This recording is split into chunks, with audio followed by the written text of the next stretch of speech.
We're in Beijing, the capital of China. This is where we're sent to start the process.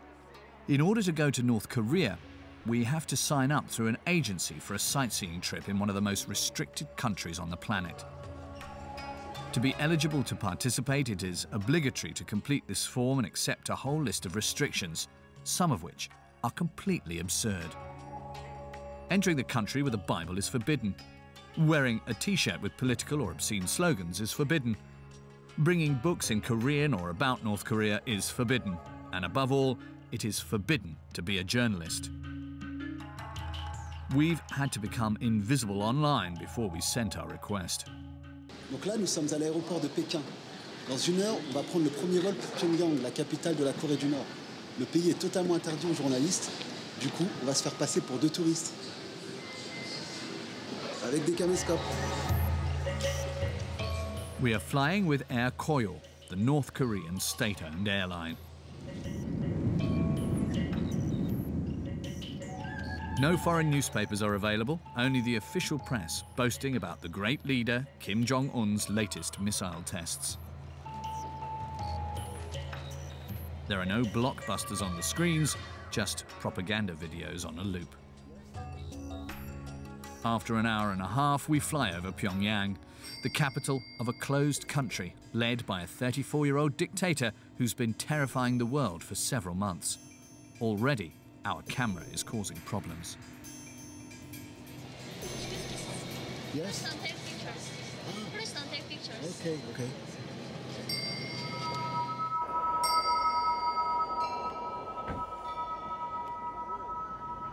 We are part of a group of about 20 tourists. All nationalities are accepted except South Koreans, who are the regime's worst enemies. Through the window, we discover the new face of the country. Kim Jong Un has not only built missiles, modern skyscrapers have also appeared. For 10 days, we will be guided around the country. There is no question of travelling around ourselves. Our trip will be monitored very closely. Don't cut it up, don't chop off. The regulation is do not taking photos of military or military installations. Number 2 is if you have some images of our leaders, and then please keep it well.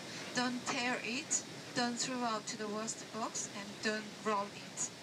If you do not add, it's kind of insult for Korean people. The final thing is the foreigners cannot go out far away from the hotel unaccompanied by your guide. So it's forbidden. We arrive at our hotel, the only one to welcome foreign tourists, to find our first surprise. J'avais un petit cadenas. Ouais. Et le cadenas, il a disparu. Pour une raison simple, c'est que la valise, ils l'ont fouillée. Comme tu vois, j'avais... bon, comme ça, c'est pas très bien rangé et tout ça, mais tous les trucs ont été jetés à l'intérieur de la valise. Hop. Je sais pas exactement ce qu'ils cherchaient, enfin bon, bref. Ma trousse de toilette a été totalement retournée. Every year, 5,000 Western tourists visit North Korea, but the authorities have become more and more suspicious. It was during an organised trip like this one that the American student, Otto Warmbier, was arrested in January 2016, accused of stealing a propaganda poster from this same hotel. 2 months later, he appeared terrorised, head down in court, a trial worthy of Stalin, with a show of contrition in front of the cameras. I entirely beg you, people and government of the DPR Korea, for your forgiveness. Please, I have made the worst mistake of my life. Otto Warmbier was finally sent back to the United States, but in a coma. North Korean authorities claim he was affected by botulism, a rare disease, while in prison. His parents accuse his jailers of torturing him. The autopsy was inconclusive, and his death remains a mystery. What we do know, however, is that he disobeyed the guides who were accompanying him, which could have led to his arrest. C'est dans cet hôtel qu'a été arrêté l'Américain, célèbre Américain, qui est resté 2 ans emprisonné avant de mourir aux États-Unis. Et d'après nos informations, il aurait tenté de se rendre au 5e étage. C'est l'étage interdit.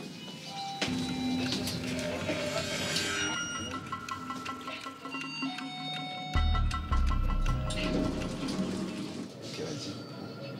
Donc comme vous pouvez voir, il n'y a pas de 5e étage. On passe directement du 4 au 6.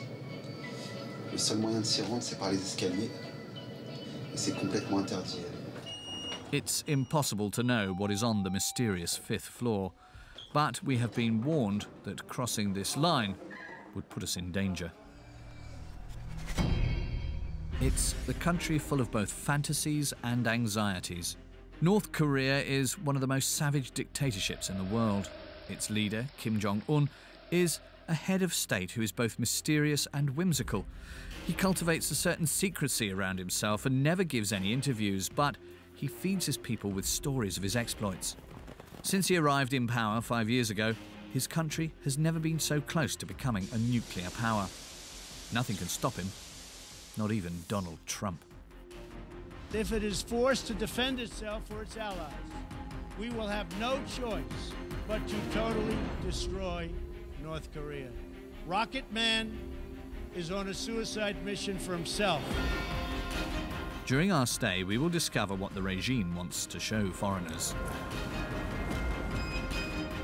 Gigantic monuments glorifying great leaders of the country and a society obeying orders.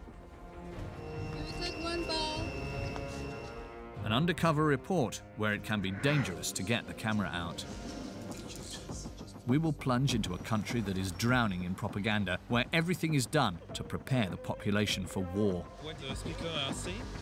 We succeeded in launching the H-bomb, and we will defend our country from the US. The inhabitants are indoctrinated. Kim Jong Un's missiles are displayed everywhere. The target, the great American Satan. I hate them. Today, still today. Still today, you know, US Army is our biggest enemy. Here they sing the dictator's praises in the streets, in the countryside, and even in the primary schools.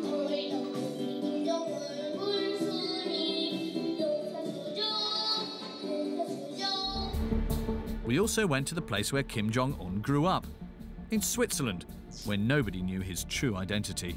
There were one or two guys sometimes following him, or, you know, but we thought, okay, maybe it's part of the family. Nowadays we think, okay, this might have been his bodyguards, maybe. Finally, we investigated in Malaysia, where Kim Jong Un most likely ordered the assassination of his own brother. It definitely took a lot of planning, yeah. It's not something that is done overnight. The execution has to be perfect for this kind of thing, and I think the execution was perfect.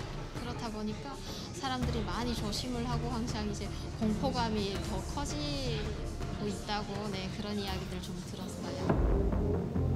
Journey into Kim Jong Un's Korea, the #1 enemy of America and its allies. Do you consider that Kim Jong Un is a madman? Of course not.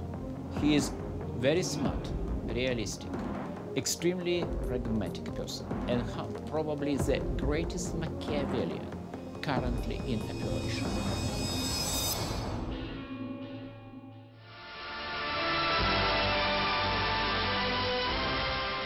위대한 용도자 김정일 동지께서 서거하셨다는 것을 가장 비통한 심정으로 알린다. In December 2011, after the death of Kim Jong-il, the man who had led North Korea for 17 years, the world discovered the man he had chosen as his successor, his third son, Kim Jong-un, a chubby young man, 28 years old, who cried in front of his father's body.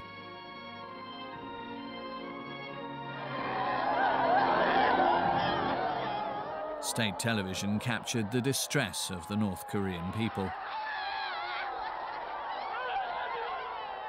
In the snow, hundreds of thousands of people cried and wailed.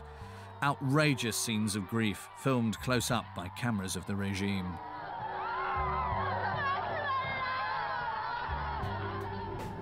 Kim Jong-un accompanied the hearse with the highest dignitaries of the country. That day, many underestimated him. They thought he was too young and undoubtedly too weak to take power. But the new dictator would quickly silence his critics. Andrei Lankov is one of the world's leading experts in North Korea. He's written many books about Kim Jong-un, his father, and his grandfather. You have the coffin, and you have 8 people who are walking next to the coffin. Kim Jong-un is number 1. Who is after him? It's his uncle, Chang Son-hek. At that time, the single most important, most influential official in the country. For about a year, he was to remain Kim Jong-un's closest advisor. Then, during a cabinet meeting, the secret police broke in and in front of cameras actually arrested him and dragged him away. And next day, the main official newspaper declared that he was a traitor and was executed. Kim Jong-un showed no weakness. In the following months, he eliminated all of the most powerful members of the regime. Excluding Kim Jong-un, 7 people. Of these people, 5 were to disappear or lose their jobs. 2 of them are known to be dead. The fate of the remaining 3 is not clear, but they almost definitely have been purged. It's cruel, yes, but if you look at history of any monarchy, pre-modern monarchy, you will see a lot of similar situation. It's very dangerous to be an advisor or regent to a young king. The country bows down. Kim Jong-un showed that he would go to any lengths to stay in power, and with propaganda that played scenes of soldiers overjoyed at having a new leader on a loop, Un sent a message. It was better not to get in his way.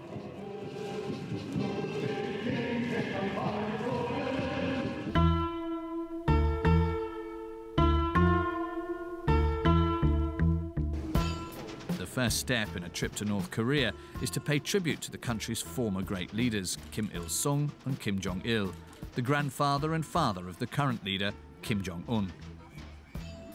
Every day, thousands of people come to bow down before the huge statues in their image. They were built after their deaths. We have to buy flowers and place them in front of the monuments. It is obligatory for tourists. However, we are forbidden from taking pictures. We film discreetly. Okay, lay flower off your sunglasses. Lay flower and come back to the line.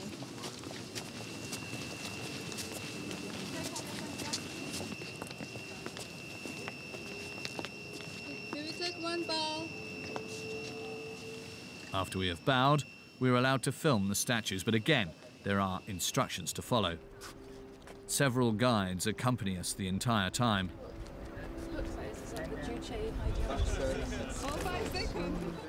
Mr. Kang, their head, checks that the images of the great leaders are not cut off, as this, according to him, would be disrespectful. Okay. Like that? Okay. This statue itself is 20 meters, but during their lifetime, President Kim Il-sung is taller than General, so the statue is different. And then the pedestal itself is 3 meters high, or totally 23 meters. After they will make another statue of Kim Jong-un? No. Now little statue we don't have it. Why? Kim Jong-un, he doesn't like it. He doesn't like statue? He doesn't like his painting and his statue. Okay. Why? You don't know why? Because he's really humble. Okay. He likes normal life. Kim Jong-un, a normal president. The next part of the visit will prove the opposite. In a neighbouring bookstore, there are shelves filled with his books, in every language. At the age of 34, in addition to his career as dictator, Kim Jong-un has already taken the time to write a dozen books. Anticipons la victoire finale par une offensive idéologique révolutionnaire. Signé Kim Jong-un. Les vétérans sont les aînés révolutionnaires inestimables qui sont à l'origine de cet indomptable esprit de défense de la patrie. Ça, c'est un titre, ça. As well as the books, there are records. Every one a song to the father of the nation.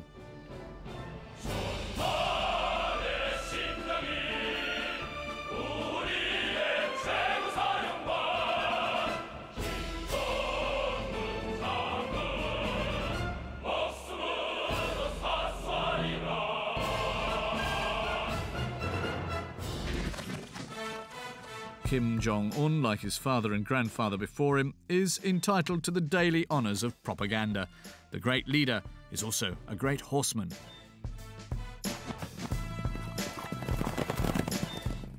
He also drives a tank, a submarine, and an airliner. 언제나 하늘 소병들과 함께 비행기를 타고 저국의 푸른 하늘을 날고 싶은 것이 자신의 심정이라고 늘 말씀하고 나시는 경의하는 최고 사령관 동지. Kim Jong-un is also the friend of the elderly. A man who makes children quiver with emotion and women cry with love. Un, a demigod worshipped by his people.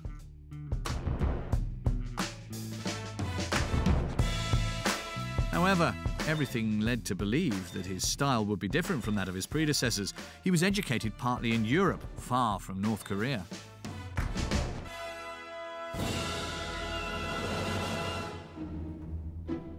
Kim Jong-un's childhood remains somewhat mysterious. He was born in 1983, though the date is uncertain. Here he is with his mother, a former dancer, the second wife of his father, Kim Jong-il. As a teenager, he was sent to continue his studies at the other end of the earth, in the small town of Libreville, Switzerland. The country is one of the few to maintain diplomatic relations with North Korea. Moreover, the education there is reputed to be excellent. This morning I read newspapers, and on the first page you can see is my friend that I used to go to school with, and this was the exact school where, you know, he was walking around. Nikola Kovacevic knew the young Un from the first year of the local high school. He wasn't really special in any way.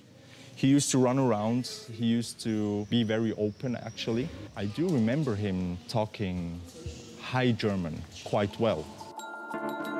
At the time, only the Swiss authorities knew that they were housing the family of a dictator.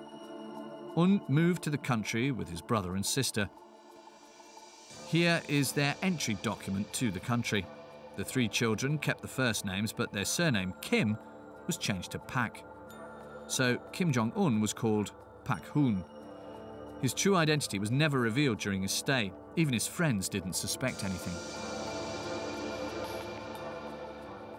I remember the first time I saw him, they were mentioning that we will have a new class member, and he's apparently from North Korea. And I do exactly remember they told me he's the son of the ambassador.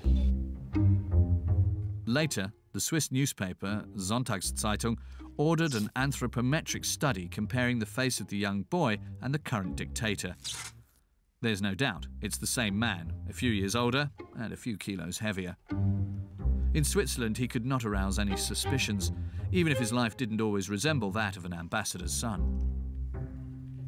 There were one or two guys sometimes following him, or, you know, but we thought, okay, maybe it's part of the family. We were not really even asking who are these guys. We just kind of accepted them. They were sometimes joining us for a basket game. Nowadays we think, okay, this might have been his bodyguards maybe. So right now we are at the exact place where Jung Un used to live. That was his apartment. So this was his entrance, so he used to walk in and walk out, go to school. The apartment has since been resold. Photos of the interior have been released. This is where the young Kim Jong-un lived. Nothing luxurious for the son of a head of state, but the teenager did have some privileges. He was, by that I really meant without parents. he was having his apartment, and the other apartment was maybe for his workers or help people, people that used to care for him. He was having cooks or maybe other people who used to serve him even maybe. He was having a room filled with basketball stuff where Michael Jordan's shirt or, the original NBA basketball, was inside. NBA was back then the most popular sport in the United States, right? So I think you cannot like NBA and hate or not like the United States on the other hand. After 2 years spent in the greatest secrecy, Un disappeared overnight, repatriated to his homeland. It would seem that he didn't learn anything from the democracy lessons on the Swiss school curriculum. On the other hand, he returned passionate about Western culture, and it showed.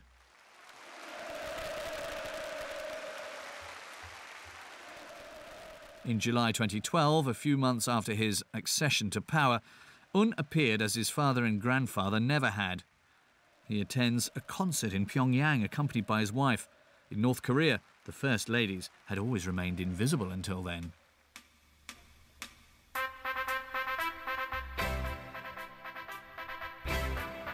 On stage, the orchestra plays the music from the film Rocky. In the background, images of Sylvester Stallone crushing his Soviet enemy.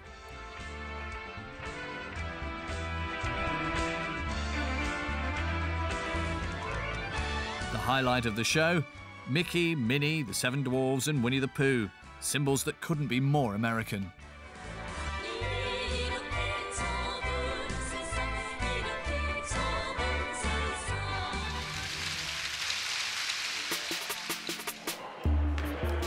Two years later, he publicly proclaims his passion for US basketball. He invites Dennis Rodman, the NBA star, to Pyongyang for his birthday. Happy birthday to you. Happy birthday, dear Marshall. Happy birthday to you. As well as basketball, Kim Jong Un brought back other souvenirs of his experience in Europe. Under his rule, North Korea changed. He introduced some economic liberalization, which brought money into the country. In Pyongyang, modern buildings were built. American-style towers now overlook the statues of the great leaders. Kim Jong-un also unveiled some typically Swiss installations, ski slopes and other entertainment venues.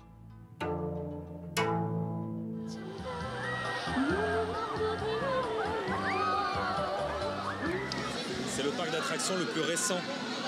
Il a été fait construire par Kim Jong-un parce qu'il considère qu'une société développée, c'est avant tout une société de loisirs.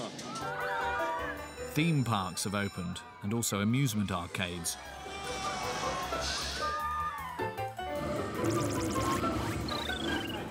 Bowling alleys and bars, even if it is only the most privileged who go. Our guides are proud to show us that life is happy in their country. But it is impossible to know what daily life really looks like for North Koreans. We're forbidden from talking to them.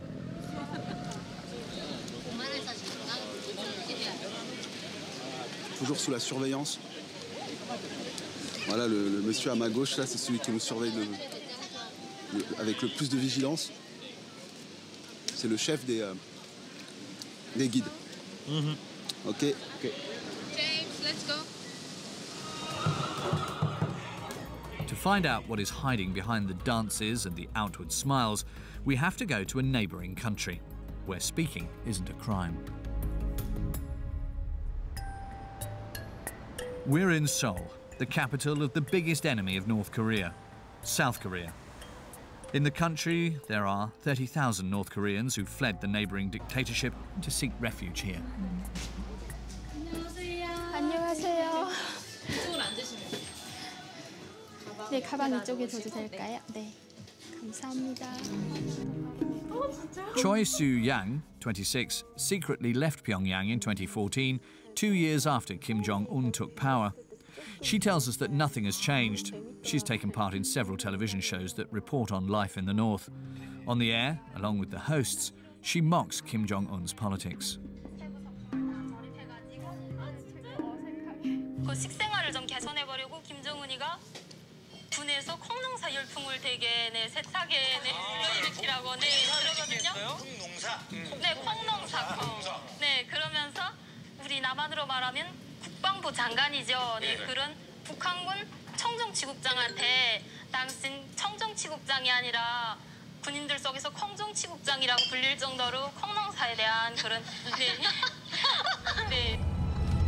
In Seoul, Su-yang discovered an environment she'd never dreamed of, a world which is highly connected instead of cut off from everything.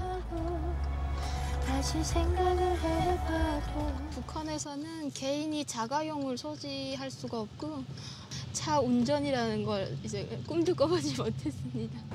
In the north, only a small group of extremely rich individuals can drive their own vehicles, just one injustice among so many others. However, Su-yang believed in Kim Jong-un. His signs of openness and a taste for Western culture let her dream of big changes to come, a dream which didn't last. 정권을 잡기 전에 후계자로 등장을 했을 때 이제 그 위대성 교양이라고 해서 김정은에 대한 이제 우상화 선전을 많이 해왔어요. 그래서 이제 북한 사회에 큰 변화가 올 거다라는 이런 오지 않을까 이런 생각도 했던 것 같아요. 탈북자들이 너무 많아지고 있다 보니까 제가 나올 때보다 국경은 더 경계가 심해졌다고 하고 있고 그리고 북한에서 이제 예전에 내가 살 때도 정말 그 공포 체제야 정말 두려움이 컸거든요. 모든 것이 다 불법이에요. 북한에서 살아가려면 그 불법에 대한 이제 처벌을 너무 완전 강하게 하다 보니까 항상 불안하게 살았지만 지금은 더 정말 김정은이 어떤 지시를 했을 때 그 지시에 시범경으로 걸리는 사람들은 무조건 다 처형감인 거예요. 그렇다 보니까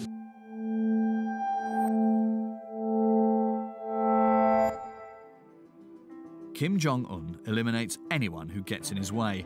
In North Korea and even abroad, borders don't get in the way of the officials in Pyongyang.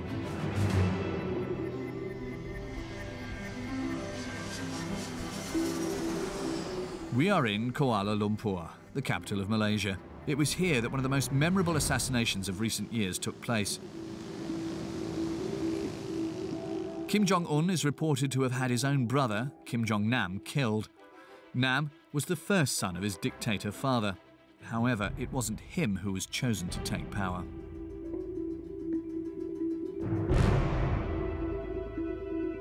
In 2003, he was exiled from his family and country for trying to enter Japan with a fake passport.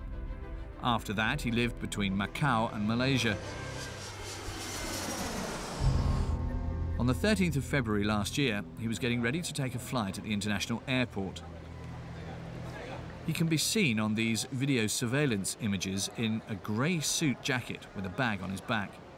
The journalist, Timothy Ashariam, investigated the case. He looked like he was a traveller, any normal traveller going to board a flight. When he looks up at the board, he's looking for his flight.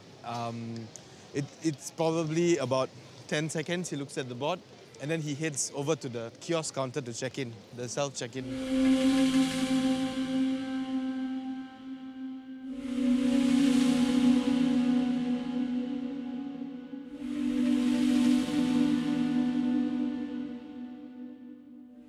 He came to this counter, this exact counter, to check in for his flight. And as he was checking in, he was very busy, so he didn't know what was going on around him. Do-an, the Vietnamese girl, she came from the back, and she went over his head from the back and pushed the cloth with him. And you can see him doing a double take, like he moved back a bit, and there's the other girl, Siti Aisha, came from the side to distract him while this was all going on. And then coolly, Siti Aisha went off this way, and Do-an went off that way.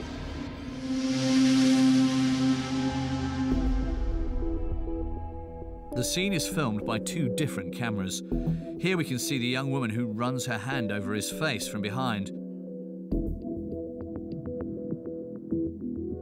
Then her and her companion calmly leave the crime scene. According to the journalist, that day, the two women weren't alone. Apparently, allegedly, there were 4 North Koreans sitting at that cafe right there. They must have been sitting at that table, as you can see, that table facing directly us. It was reported and it's alleged that they were sitting there and monitoring, and then immediately after it happened, they had gotten up and left.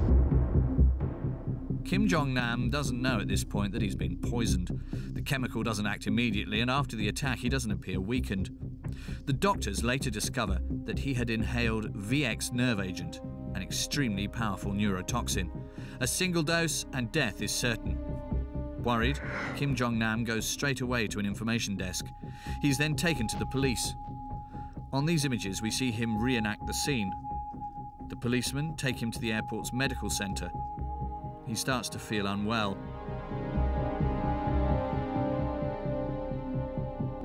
A passerby takes this photo of him. He's lying on a stretcher, waiting to be taken to hospital. He dies in the ambulance.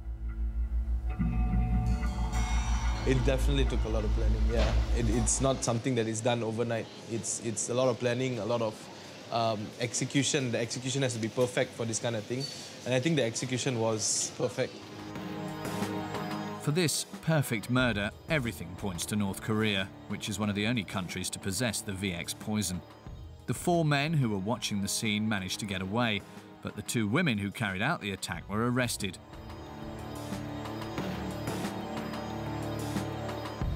One of them chose a big-shot Malay lawyer to defend her, Dato Naran Singh. He claims it's all a plot, assuring that his client does not have the profile of a professional killer. She's a very pretty woman, you know. Anybody will pick her for acting, you see, like this, you see. And then she's very outgoing. Outgoing, I know. Very outgoing lady. She was in a TV show? Yeah, she has been. Several shows in Vietnam. So she really wanted to be famous? Yeah. Any woman, lah. Slightly questionable arguments from the lawyer, but according to him, this explains that the young woman didn't know what she was doing. What happened, they started doing video prank itself in Vietnam. And she was invited to come to Malaysia to do these video pranks. That was the reason she was here. One of the things that she did that day was to get a movie shooting for a prank video. There were certain people who were with her, who directed her to go and do this act. And she's merely innocent in doing the act. That's what we are looking at. The young woman says that her and her companion had been trained for several months, carrying out real hidden camera stunts. It's going to be hard to convince the court of such an unlikely story. They both risked the death penalty. Regardless of their fate, everything points to Kim Jong Un being the person who ordered the assassination. In the centre of Kuala Lumpur, we have a meeting with Axel Huang, a friend of the victim. According to him, Nam knew he was in danger. He always sit here. Wife sit here. So he like here. Because grass here. Okay? Grass protect. And then the security, two bodyguards, always sitting here. He was always accompanied by his bodyguards. However, the day of his assassination, he was alone. This is not surprising for his friend. What is this community so terrible? I have to talk to them. Jong Nam was very good financial condition until Chang Song-tek was arrived. Remember Kim Jong Un's uncle, the one he had assassinated just after he arrived in power. Chang Song-tek was killed by Kim Jong-un. After that, all the pipeline, money pipeline, supply is stopped. So he got some suffering for the money, financial, I think, problem. No more money meant no more bodyguards. Kim Jong Nam became an easy target.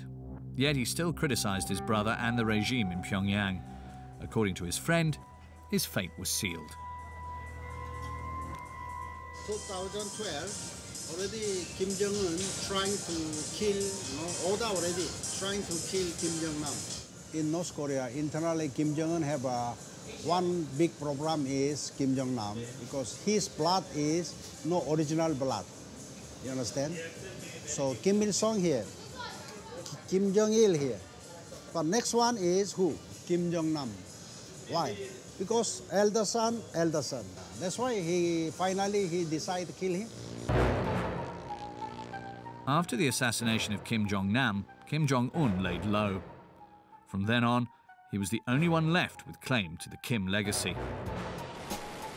At the same time, the dictator protected himself from his enemies outside by launching missiles and developing his nuclear weapons.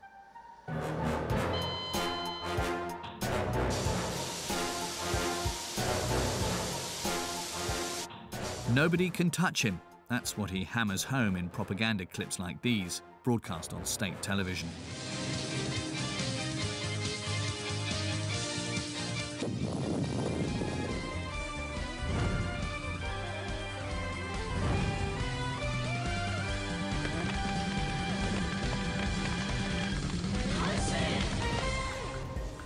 During our visit, the regime conducted a nuclear test. This military success is displayed everywhere. Newspapers are shown behind glass in the streets. On the front page that day, the regime is threatening its enemies, South Korea and the United States, with nuclear war.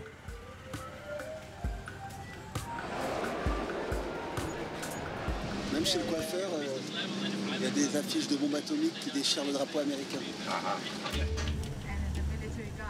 Our guides take us to the countryside. We take roads which are completely empty.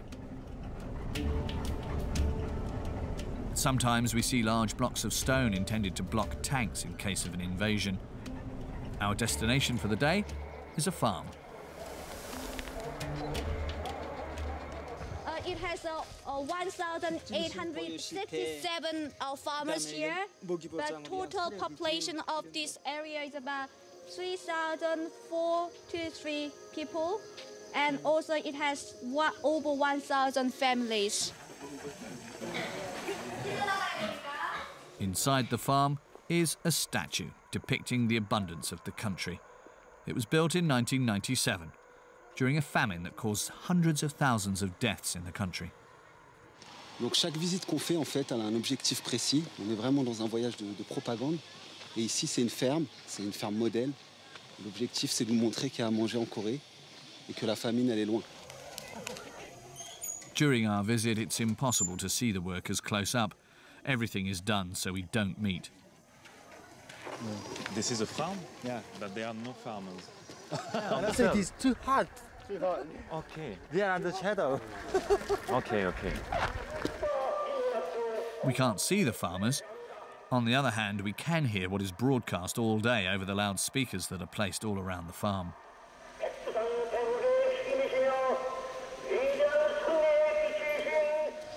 Miss Pak, what the speaker are saying?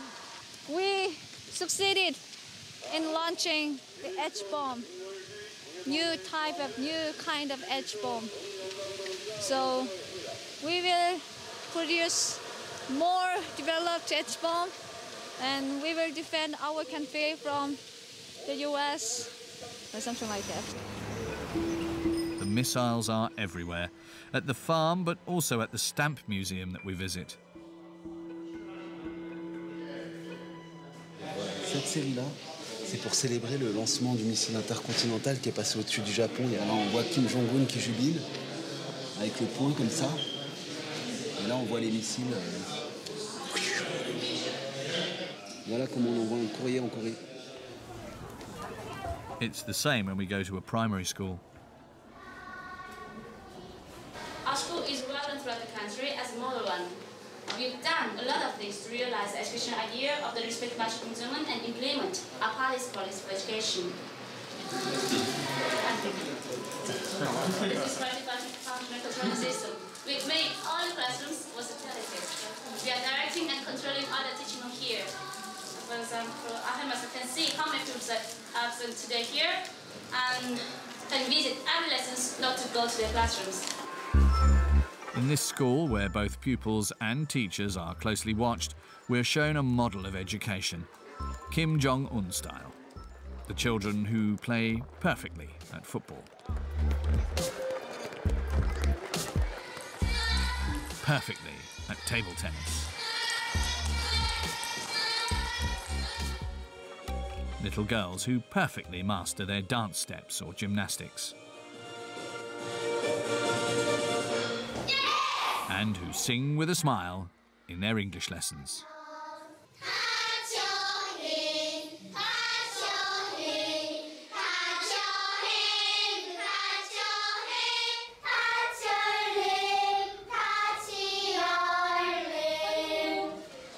The highlight of the visit, the show by the children who not only have to excel in class and at sports, but also in music.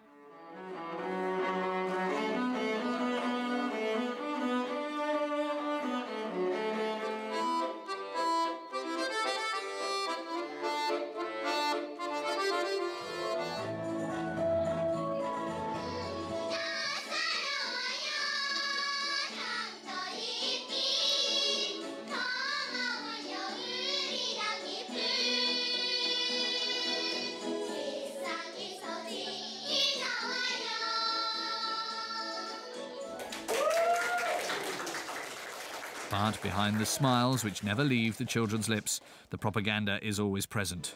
It's a young boy's turn to sing in front of us.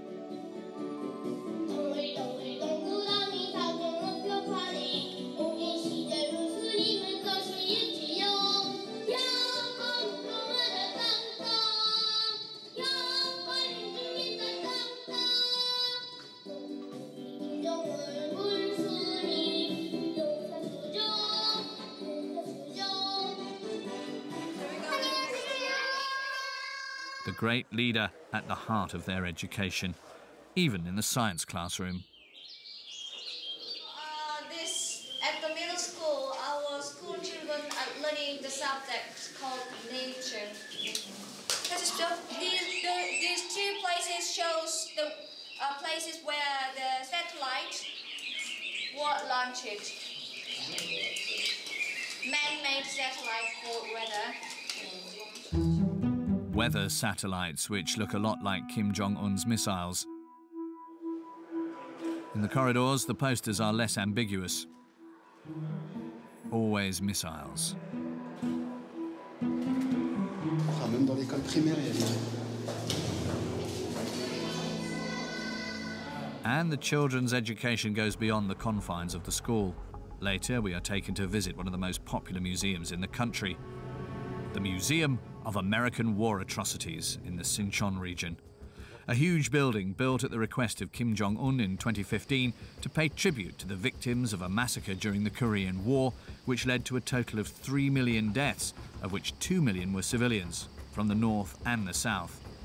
As usual, everything is done so that we do not meet any North Koreans. Our guides wait for local visitors to come out of the museum before we go in.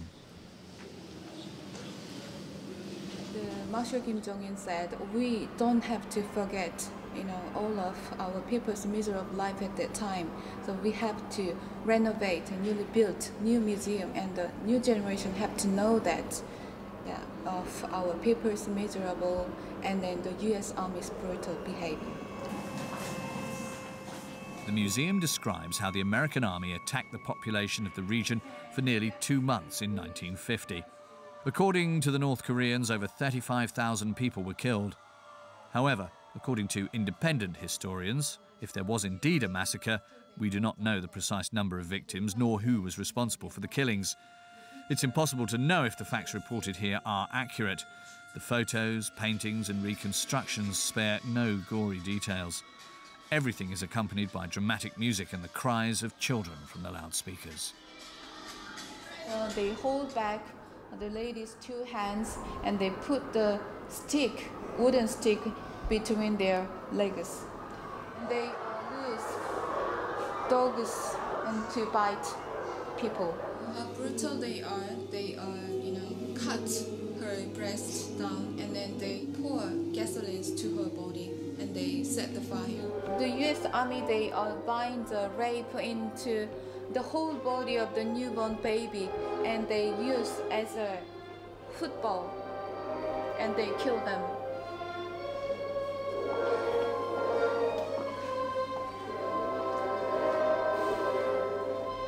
Is the children visit this museum?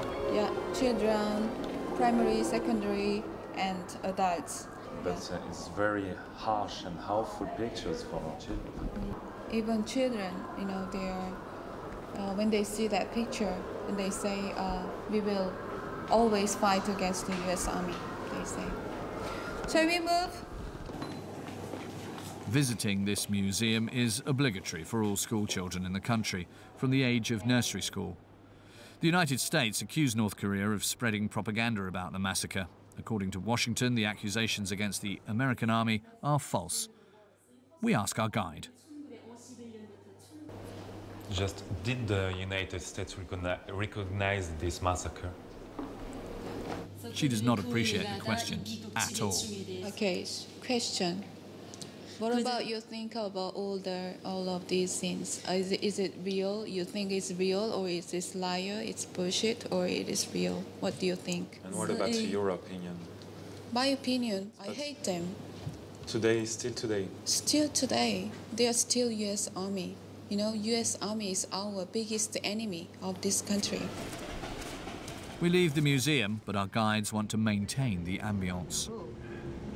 It's rain because of sadness of Koreans, yeah? We are going to the DMZ now, military demarcation line. The Korean Peninsula, 10 million people are separated in two, north and south. So today, we are here, the very place of, symbol of national tragedy. So the rain is coming because of, it's crying, the sky is crying. The DMZ is the demilitarized zone between the north and south. An armistice was signed in 1953, but the two countries are still officially at war. An estimated 700,000 North Korean soldiers are gathered at the border, faced with 400,000 South Koreans, assisted by approximately 30,000 Americans. You're American soldiers? Yes, sir. An American, no? Enemy. And what is your feeling to see American soldiers here? It's Feeling to revenge them. Revenge them? We're taken to the room where the armistice was signed, but the language is far from peaceful. If the US provoke Korean War again, then we will smash them, and then we will make nobody sign on the surrender document. And from their perspective, who better than Marshal Kim Jong Un to stand up to them? His portrait as a military leader is everywhere. They're not doing the military exercise in South Korean territory. So you're scared about that? Or? Never. Never. Because our military build-up is really strong. We have nuclear, we have H-bomb, we have all kind of military armed service, weapons. So we're never scared. Our people wants to, fight against the US. Is Kim Jong-un really ready to start a war with the Americans? We return to the other side of the border in South Korea to meet with Andrei Lankov, who knows the story of the Kim dynasty by heart. He is in no doubt that the young dictator is just applying a calculated and thought-out strategy. Do you consider that Kim Jong-un is a madman? Of course not. He is very smart, realistic, extremely pragmatic person, and probably the greatest Machiavellian currently in operation. To start with, he is a survivor. He is a master of survival. He saw what has happened to many other regimes, which the United States and other Western powers bracketed together with his country. I'm talking about Libya, I'm talking about Iraq, I'm talking about Taliban Afghanistan. He doesn't want to go that way, and he understands that the only way to survive for him is to keep nuclear weapons, because he assumes that no country would ever attack a nuclear North Korea.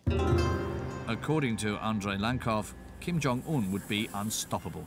No more resistance, either at home or from abroad. Even so, some still try to fight him. An hour and a half from Seoul, we have a meeting with Lee Min-bok. He's a North Korean refugee. He escaped to South Korea a little over 20 years ago. He tells us that it was a leaflet against the Pyongyang regime that convinced him to flee.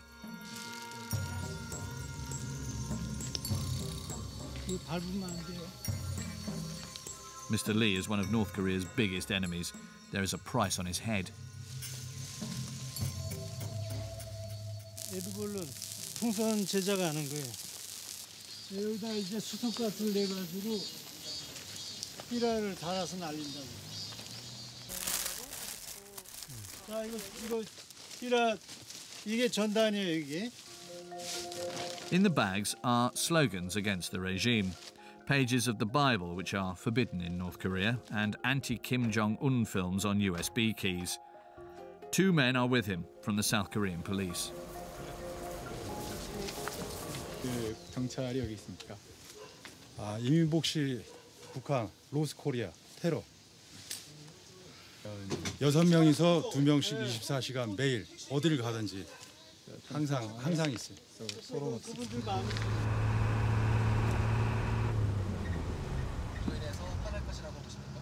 화나는 정도 아니라 이것 때문에 한 200여 차례 항의를 했고요. 저희 하는 걸 독침 솔라 스파이를 보냈댔고요. 다 잡았지만요. 암살 시도를 많이 한다고 해도 그 두려우시지 않으십니까? 네, 괜찮아요. I'm okay. 네, 오히려 그럴수록 아 이게 효과 있다라고 오히려 희열을 느껴요. After 2 hours on the road, we reach our destination, in the middle of nowhere. North Korea is within reach of the balloons. 요거 한 10km? 10km. 네, 아주 가까워요. 여기는 군사 통제 구역이 돼서 들어갈 수 없어요. 여기서부터. 네, 여기. His wife helps to prepare the delivery. The mechanism is simple. Each bag filled with leaflets is linked to an alarm clock. When it goes off, the bag opens. 위에 높을 때 몇 시간 정도 그 키로 터진 있었으면 그냥 우리 대부분 다 Lee Min-bok inflates a dozen balloons. His work is financed by an evangelical South Korean mission. The wind carries them over North Korea. 좀 있으면 안 보여요. 레이더에 안 걸려요. 소리가 없어요. 그러니까 인간의 능력으로는 이거 막을 수 없는 거예요. 김정일이가 아무리 큰 소리 쳐도 이걸 못 막는다. It's hard to know what impact these balloons have on the North Korean population. Most likely, it's fairly minimal, especially since it is very dangerous to be caught on the other side of the border with a tract denouncing the regime. It's the last day of our trip in North Korea. Il est 6 heures du matin, et sur la rive en face, il y a plein de gens qui dansent sur des musiques patriotiques. During our whole stay, besides our guides, we've only seen any North Koreans from far away. Everything is organised to limit the contact between them and us, the foreigners.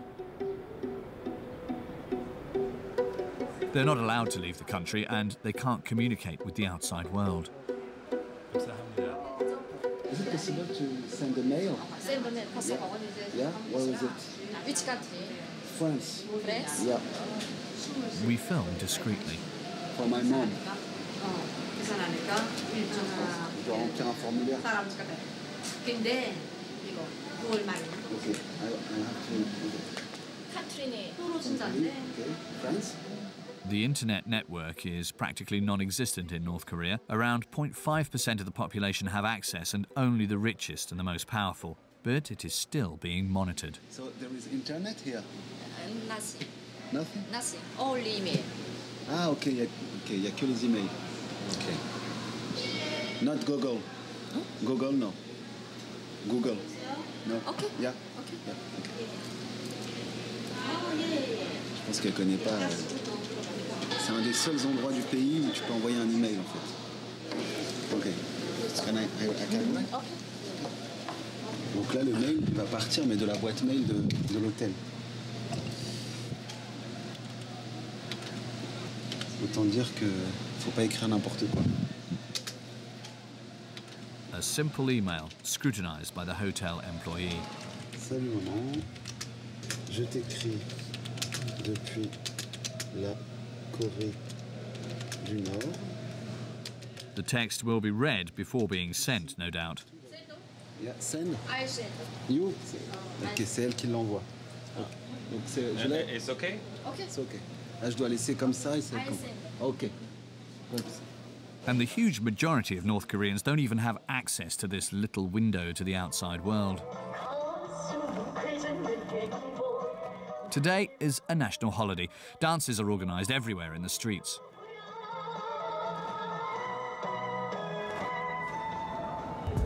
Our guides take us to the centre of Pyongyang, where the biggest event is to take place. To get there, we take the subway, where we are allowed to film on the condition that we don't speak to anyone.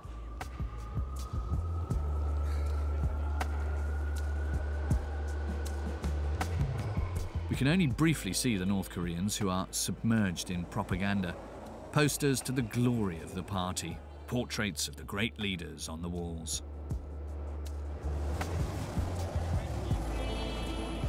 In the carriages, and even on the pins that nearly all of the passengers wear.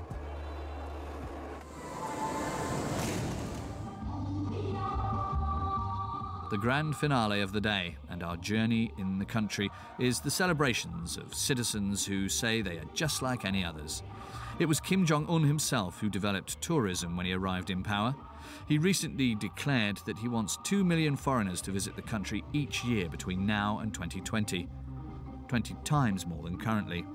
No doubt to show them the same things we saw, a society that is uniform, synchronized and smiling, but above all, one which is subservient.